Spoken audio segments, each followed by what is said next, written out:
oración, tu armadura psicológica.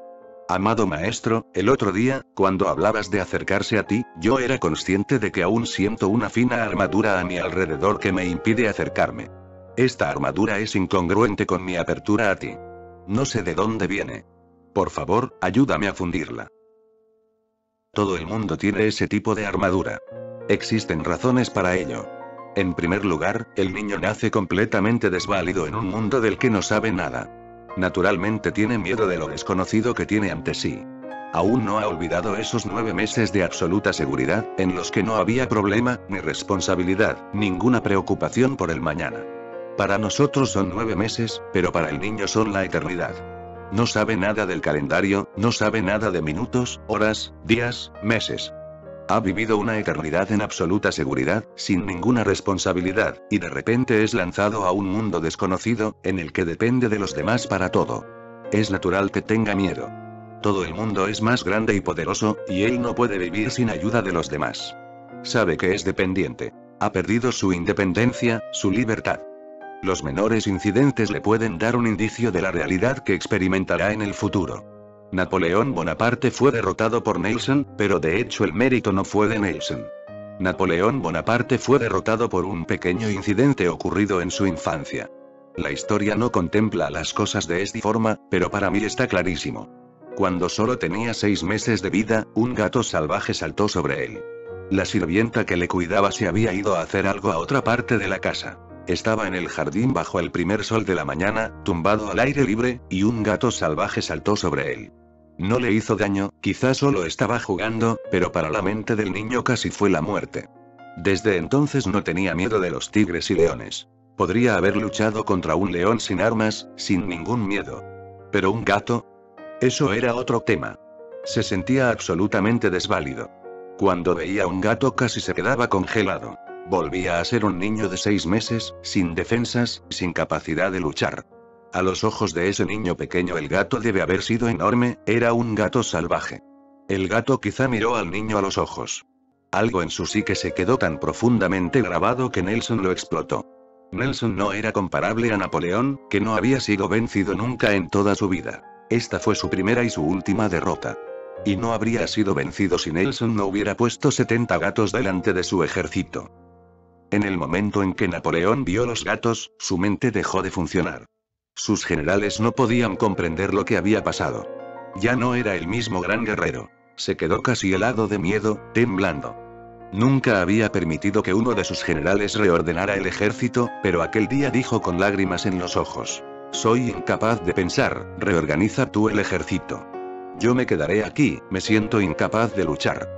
Me ha ocurrido algo nefasto. Fue reemplazado, pero sin Napoleón, su ejército era incapaz de combatir a Nelson, y viendo la situación de Napoleón, todos los miembros de su ejército sintieron miedo. Estaba ocurriendo algo muy extraño. Un niño es débil, vulnerable, inseguro. De manera autónoma y de diversas formas empieza a crearse una armadura, una protección. Por ejemplo, tiene que dormir solo. Está oscuro y tiene miedo, pero tiene su osito de peluche y con él cree que ya no está solo. Su amigo está con él. Verás niños llevando sus ositos de peluche en los aeropuertos, en estaciones de tren. ¿Crees que es un juguete? Para ti lo es, pero para el niño es un amigo. Y un amigo en momentos en los que nadie más le presta ayuda. En la oscuridad de la noche, cuando está solo en la cama, el osito está allí con él. Creará ositos de peluche psicológicos.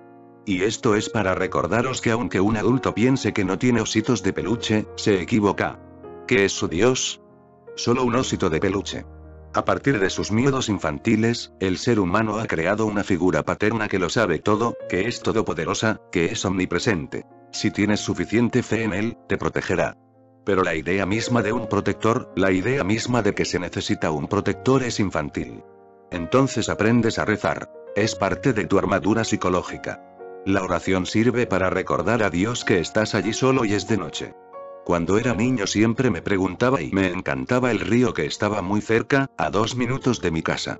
Cientos de personas se bañaban en él y yo me preguntaba, en verano, cuando se sumergen en el río, ¿no repiten el nombre de Dios, Hare Krishna, Hare Rama? No.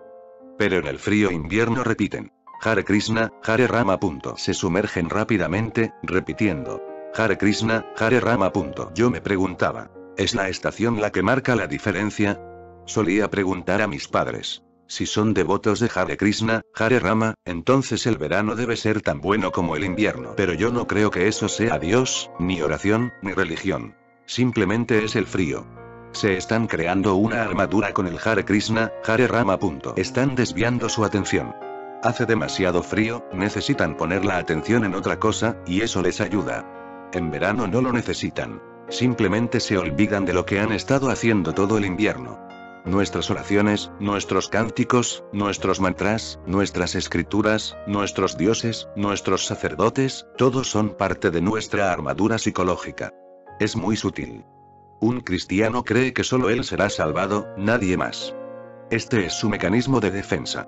Todo el mundo va a ir al infierno excepto él, porque es cristiano. Pero cada religión cree igualmente que solo sus fieles serán salvados. No es una cuestión de religión. Es una cuestión de miedo y de ser salvados del miedo, por eso, de alguna manera, es natural.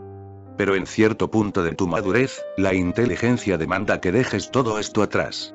Era bueno mientras eras un niño, pero un día tienes que dejar atrás el osito de peluche, de la misma forma que un día tienes que dejar a tu Dios, y un día tienes que dejar tu cristiandad, tu hinduismo. Finalmente, el día que abandonas todas tus armaduras, significa que has dejado atrás el miedo. ¿Y qué tipo de vida te puede dar el miedo? Una vez que abandonas la armadura, puedes vivir por amor, puedes vivir de una forma madura. El hombre plenamente maduro no tiene miedo, ni defensa. Psicológicamente está completamente abierto y vulnerable. En un momento la armadura puede ser una necesidad. Quizá lo sea. Pero a medida que creces, si no solo te haces más viejo sino que maduras, entonces empezarás a ver lo que estás llevando contigo. ¿Por qué crees en Dios? Un día tienes que darte cuenta por ti mismo de que no has visto a Dios, de que no has tenido ningún contacto con Dios, y creer en Dios es una mentira. No estás siendo sincero. ¿Qué tipo de religión puede haber sin sinceridad, sin autenticidad? Ni siquiera puedes dar razones para tus creencias, pero sigues aferrándote a ellas. Míralas de cerca y detrás de ellas encontrarás tu miedo. La persona madura debería desvincularse de todo lo que tenga que ver con el miedo. Así es como llega a la madurez. Simplemente observa tus actos, tus creencias, y descubre si están basados en la realidad, en la experiencia, o están basados en el miedo. Cualquier cosa basada en el miedo ha de ser dejada atrás inmediatamente, sin pensarlo dos veces. Es tu armadura. Yo no puedo fundirla. Solo puedo mostrarte cómo dejarla atrás. No es algo simple. Hay muchas cosas a su alrededor, en India hay tantos templos. Mucha gente no tiene casas, pero hay tantos dioses, 33 millones de dioses, y cada uno necesita sus templos. En algunos lugares, como Benares, encontrarás 2 casas y a continuación un templo, 3 casas y otro templo, toda la ciudad es una ciudad de templos. En Khajuraho, que es una ciudad en ruinas, sigue habiendo 100 templos, y cientos de templos más están entre las ruinas. Debió de ser una gran ciudad, pero, mirando los templos, no podía imaginarme dónde vivía la gente, porque toda la ciudad parece estar hecha de templos y más templos. Aparentemente no queda espacio. En Jabalpur solía salir a dar un paseo matinal por una calle silenciosa y un hombre solía seguirme, éramos los únicos que salíamos a caminar por la mañana. Tenía el hábito de presentar sus respetos a todos los dioses que encontraba por el camino. Veía un templo y presentaba sus respetos, llegaba al siguiente templo y volvía a hacer lo mismo. Le dije: escucha, si vas a venir conmigo no puedes seguir con esta estupidez. Eres libre de hacer lo que quieras, pero yo no puedo esperar en cada templo. Y me da vergüenza estar a tu lado mientras haces ese acto idiota. Pero él me amaba. Dijo: yo también pienso que es inútil. Nadie más lo hace, pero mi padre solía hacerlo y, por su causa casi se ha convertido en una herencia. Yo lo hago, mis hijos lo hacen. Y ahora siento mucho miedo, mi padre me lo transmitió y quizá su padre se lo transmitiera a él. El miedo es que si pasas junto al templo de algún dios sin presentarle tus respetos, él puede enfadarse contigo. Y los dioses son muy vengativos. No te dejarán en paz, sufrirás. Por tanto, el miedo que tengo es: ¿para qué crearse enemigos poderosos, contra los que uno no puede defenderse? Es mejor presentarles respeto, no cuesta nada. Yo dije: entonces hazlo, pero no puedes venir conmigo. Y como le gustaba mucho venir conmigo, dijo: Mañana lo intentaré, dame una oportunidad, porque puedo ver que tú no les presentas tus respetos. Hay miles de personas que pasan al lado y yo soy el único, parece que todos los dioses me estuviesen esperando a mí para presentarles respeto, si no sufriré su revancha. No les importa a nadie más. Yo dije. A eso me refiero. No están ahí. En el templo no hay nadie. Todos los templos están vacíos. No hay dioses y no hay necesidad de tener miedo. Puedes venir conmigo, pero mañana mismo tienes que dejar este hábito. Si no es el fin de nuestra amistad en lo que al paseo matinal se refiere. Él dijo. Solo un día, lo intentó decididamente, pero yo podía ver las cadenas psicológicas existentes. Me lo había prometido, y como yo estaba a su lado, no podía engañarme. Por un lado estaba el dios y estaba pillado entre los dos lados. Podía ver que sus pies se detenían. Podía ver que sus manos se preparaban para hacer la reverencia, pero al verme intentaba bajarlas. Ese día tardamos casi el doble, porque él se iba parando. Casi tenía puesto un freno automático. Yo tenía que detenerme y mirarle severamente, entonces decía, de acuerdo, no lo haré. ¿Pero estás seguro de que no hay Dios?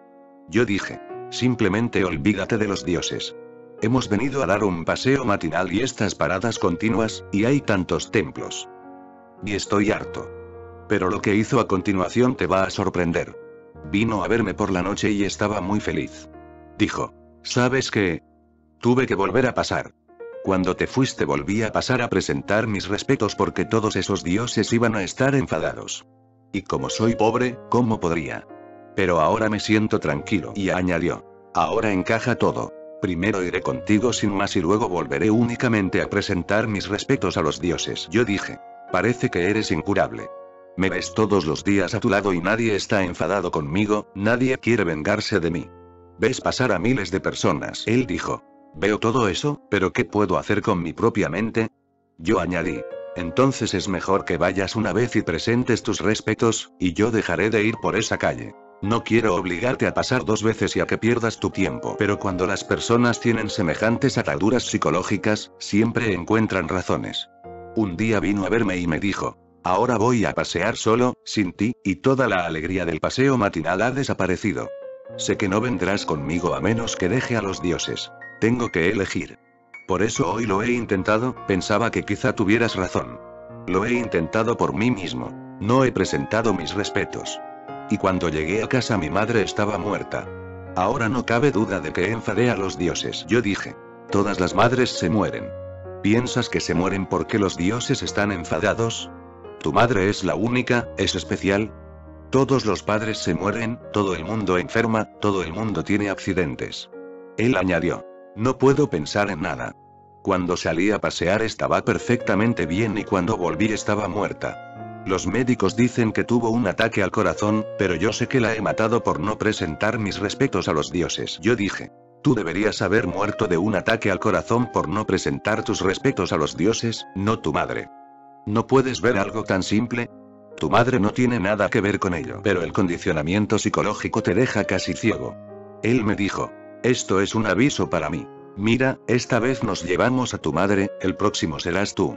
Me han dado una oportunidad, una posibilidad porque siempre les he presentado mis respetos. Están siendo buenos conmigo, ya no te voy a escuchar. Nadie puede retirarte la armadura psicológica.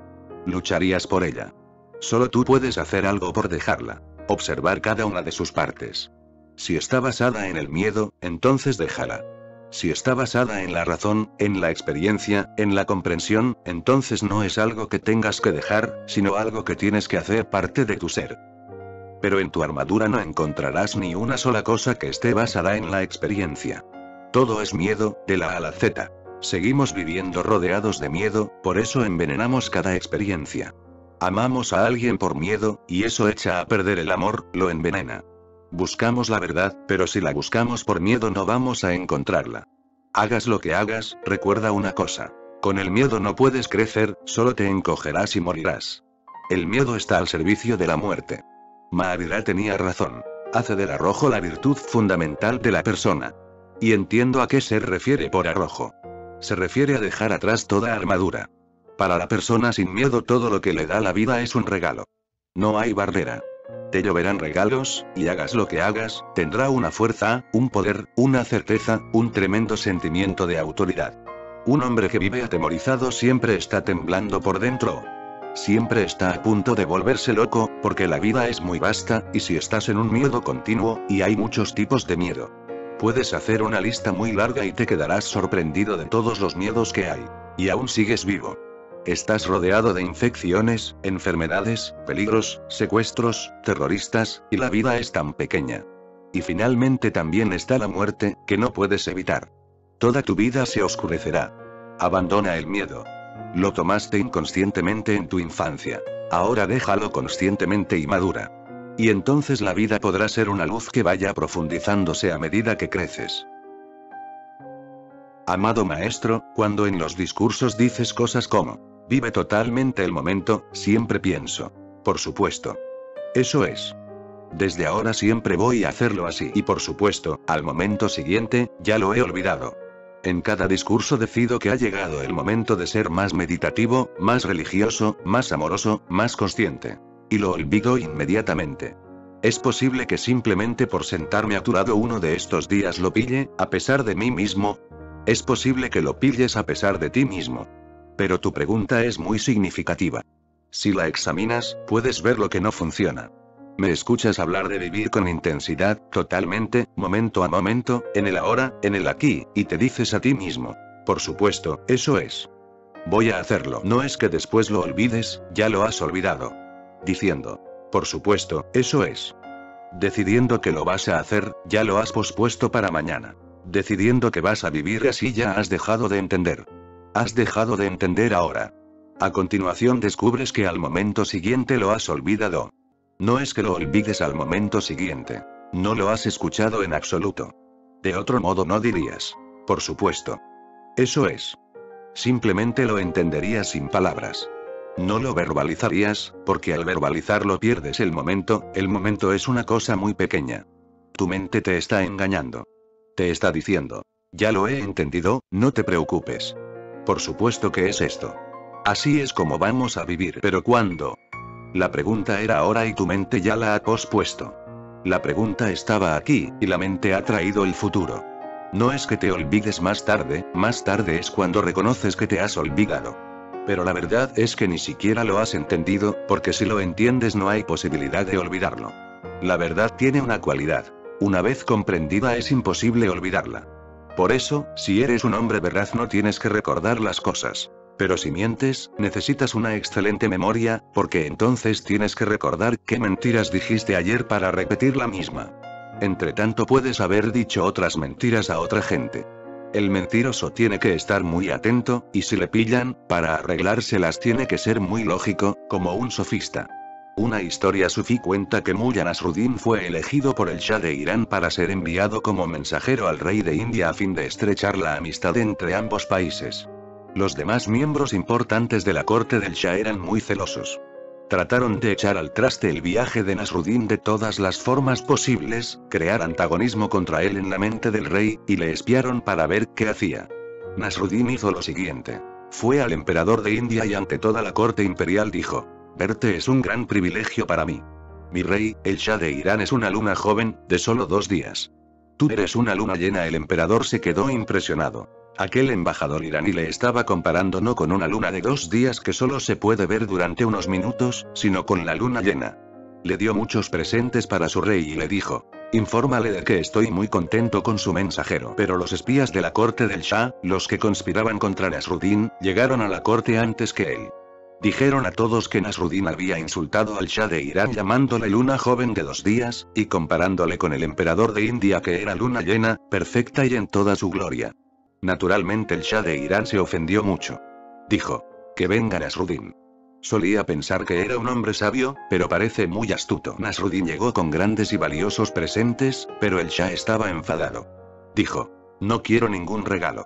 En primer lugar tienes que darme una explicación. ¿Es verdad que me comparaste con el emperador diciendo que solo soy una luna de 2 días y que él es una luna llena perfecta? Nasruddin dijo: sí, y el emperador es un estúpido. No comprendió el significado de lo que le decía. El Shah dijo: ¿cuál es el significado? Él respondió: me refería a que la luna llena está en su lecho de muerte, mañana empezará a declinar. La luna de 2 días está en pleno desarrollo. Mañana será mayor, y al día siguiente será aún más grande. Por eso mi Shah de Irán se está expandiendo, se está haciendo cada vez mayor. El emperador no tiene ningún futuro, mi Shah tiene un futuro. Él solo tiene pasado, y su futuro es la muerte. El Shah de Irán se quedó muy impresionado. Dio a Nasruddin todos los presentes que le había enviado el emperador de la India y muchos más y le dijo: verdaderamente eres un sabio. Toda la corte se quedó en silencio, viendo que la cosa había cambiado radicalmente. Este Nasruddin es realmente un tipo extraño. Nunca habríamos pensado que podría interpretarlo de esa manera. Esa noche fueron a verle porque se había convertido en el hombre más importante de la corte, el segundo después del Shah, y todos le alababan. Él dijo: no os molestéis, simplemente soy un mentiroso incurrable. Sea cual sea la situación me las arreglo para agradar a la parte concernida. Tanto el emperador de India como el Shah de Irán son unos idiotas. Y yo soy un mentiroso incurable. Nada de lo dicho es verdad. La verdad tiene una cualidad, una validez intrínseca. No tienes que probarla. Su prueba consiste en experimentarla. No hace falta ninguna otra lógica. Mira a tus actos, tus pensamientos, tus sentimientos. Encontrarás la armadura por todas partes. Donde quiera que veas miedo, tú lo has creado. En un momento fue necesario, pero ahora ya no. Basta con una simple comprensión de que ya no es necesario, ahora es una barrera, una dificultad, una carga. Si encuentras algo verdadero, tendrá su propia validez. Pero en la coraza no encontrarás nada relacionado con la verdad.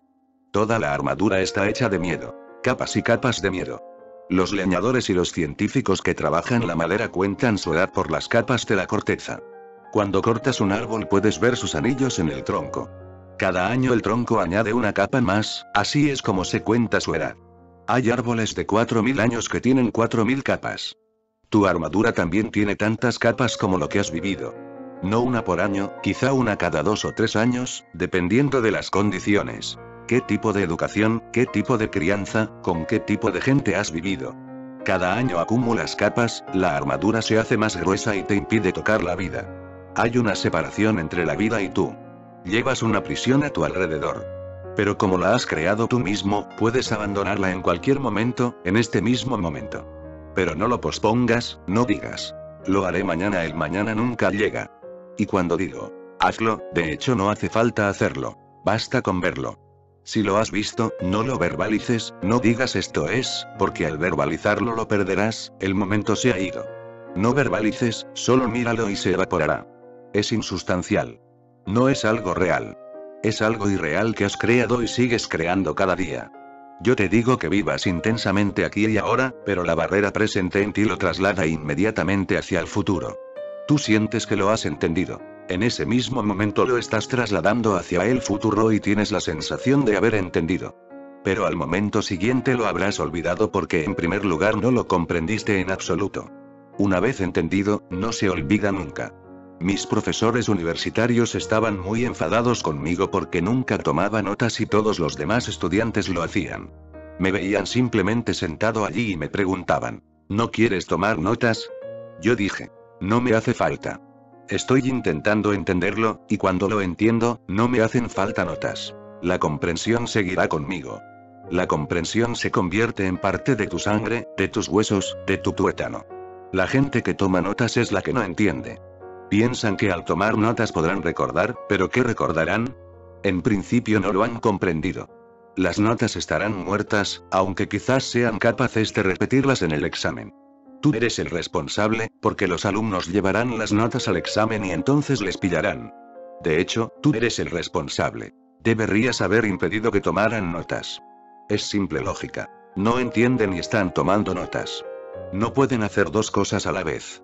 Al final, solo tienen unas notas en la mano y ninguna comprensión, ¿y qué harán en el examen?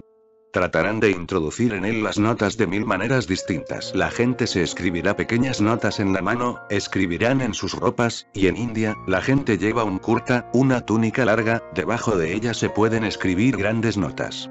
Nadie puede detectarlas. Cuando quieres verlas, puedes darle la vuelta al kurta y ver la nota. No tienes que llevarla a la vista. La gente peligrosa, y que es conocida por ser peligrosa, llevará sus copias consigo junto a un cuchillo. Pondrán el cuchillo encima de la mesa con la nota, y copiarán delante mismo del profesor. El profesor sabe que esos tipos son peligrosos, el cuchillo es un símbolo. Si me lo impides o me haces algo, puedo hacer cualquier cosa. Puedo matarte. ¿Pero quién es el responsable? ¿Y tú?, les decía yo, ¿te enfadas conmigo que estoy tratando de entender? En mi propia clase, cuando me hice profesor, lo impedí completamente. Nadie podía tomar notas. Yo dije, la mente solo puede hacer una cosa de vez, por eso tratad de entender para no tener que colar notas al examen. Al principio mis estudiantes estaban muy confundidos. Dijeron, todos los profesores dicen, tomad notas para no olvidaros. Yo dije, el problema de olvidar solo surge cuando no has entendido. Yo estoy diciendo, comprende, y no te preocupes de que puedas olvidarte. Cualquier cosa entendida no se olvida, y cualquier cosa que no se haya entendido se olvidará seguro. Entonces, lo que ocurre es, yo digo, vive ahora y tú dices, eso es. Ya basta, voy a empezar a vivir el momento. ¿Pero por qué tomar una decisión? Simplemente empieza. Hagas lo que hagas. Aquí estás escuchando, pues únicamente escucha.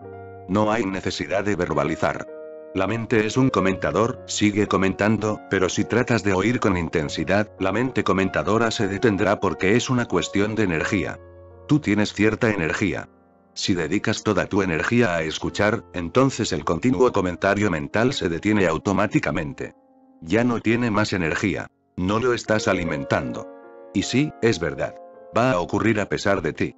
¿Cuánto tiempo vas a seguir sin escucharme? Por simple cansancio, un día dirás, escuchemos.